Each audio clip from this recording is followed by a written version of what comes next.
We are at the tip of the iceberg of artificial intelligence. I was reading this morning someone saying AI today is where internet was 20 years ago. So I think this is going to be very, very exciting. So I want to help you understand where AI fit in the digital world. So I use two storyboards to talk about the story. And let's look first at the long-term view. So this is an artist's view of what's happening. So basically, when you look at it, today we're 7.5 billion people on the planet. In year 2056, in 40 years from now, we will be 10 billion people on the planet. Basically 2.5 billion more people. This will put a huge pressure on the physical world. Basically on water, air, food, energy, safety, security, all of these elements will have big challenges. The digital world, that the picture at the bottom, basically will help the physical world to move to the next 40 years. Part of the digital world, it's funny, like we're just talking about the 8 billion act of innovation. One of the enabler is cloud computing. Infinite compute, infinite storage, right? Other element of digital transformation in the digital world include robotics, automation, includes Internet of Things, sensors, and so on. Data is the food to AI, basically what the food is to human. So data to AI is the food to human. So this will be a very, very interesting solution. The digital world will save a lot of complex problems. I don't know if you're aware, but the market today is $3.5 trillion in IT spending per year. So this will help the world. So every company needs IT now. So IT is not isolated anymore. But what it will do, and we talked about it just early, it will put a huge pressure on jobs. So half of futurists today talk about the fact that AI is not going to be good for the future. I'm on the camp that it's going to be great. Call it part of the exponential revolution. So make no mistake, any repetitive task or jobs will be eliminated one day, right? So we started with the factory, with robotics and so on. And now we're going to move to knowledge worker, and I'll give you a lot of examples. But I feel that artificial intelligence is also bringing huge opportunity, and that's what I'm talking about on the right side. When you look on the last 100 years in the US, for example, just as a benchmark, and look at the jobs, regardless of innovation, regardless of technology, the jobs keeps growing up. We have more jobs for the number of citizens. But what's going to be very, very fundamental for the success of the society is we need three key components. We need constant education, ourselves, constant education, but also the corporation that hire us. We need to help and motivate people to constantly educate ourselves. We need government to help and encourage innovation, entrepreneurship, and constant education through STEM. So basically, science and technology. That's going to be very, very important. So in the society itself, ourselves and the corporation needs to reinvent nonstop. That's going to be very key. Once we get all of this, we're going to have a rich human experience, and this is where I see the happy sign for the next 40 years. So in the next slide, let me demystify why AI. So AI is not new. I see a lot of Canon camera here. In 2006, one of my colleagues this morning was telling me in his camera there's AI sign on it.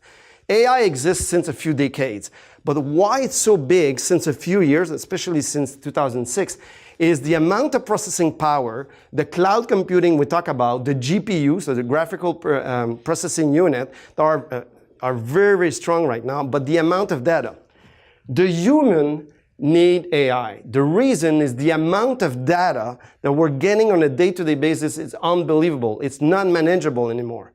So it's inevitable. AI will happen, okay? So when you look at it, a human can take quick decision with three variables, right? You can say 3, 4, whatever, but it's really about three variables. You can take a quick decision.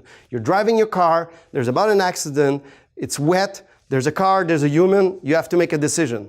Once you have 10 variables and more, it becomes a huge challenge.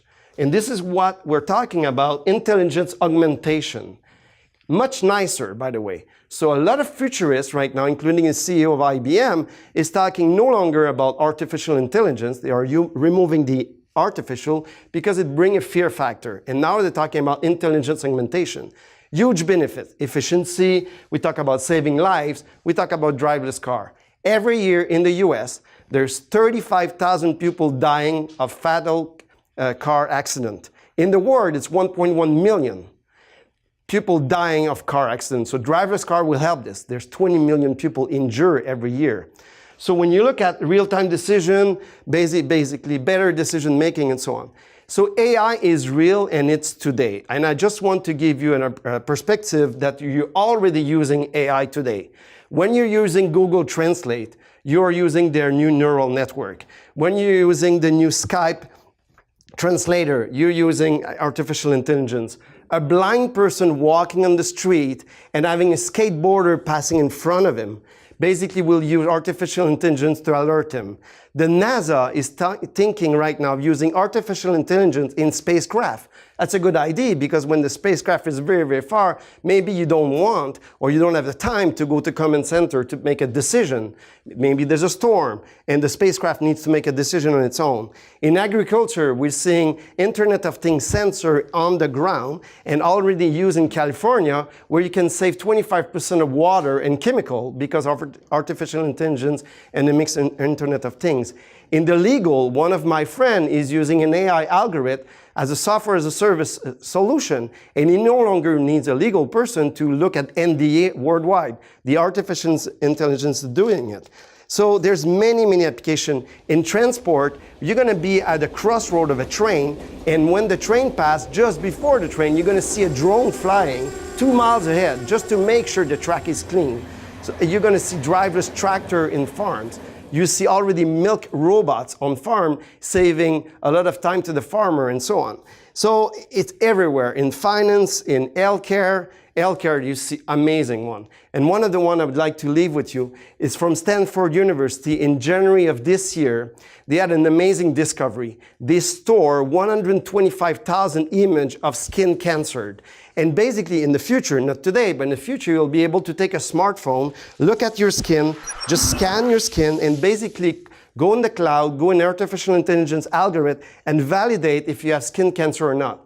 Why it's important, in some part of the country, especially in Canada, it could take months and years to see a dermatologist. Right now, you can get at least the first diagnostic yourself. So this is real. Just read on Stanford University what they did in January 2017. So finally, AI, it's an umbrella over multiple technology. So don't get confused. AI, it's part of, you have machine learning, definitely part of it. You have cognitive, you have vision, deep learning, neural network, that's what I'm representing here, natural language, virtual assistant. You have many virtual assistant, cool name like Alexa, Amelia, Siri, Google, and so on. So all of this is part of the umbrella of artificial intelligence. And I strongly believe artificial intelligence will be very exciting in the future. Thank you very much.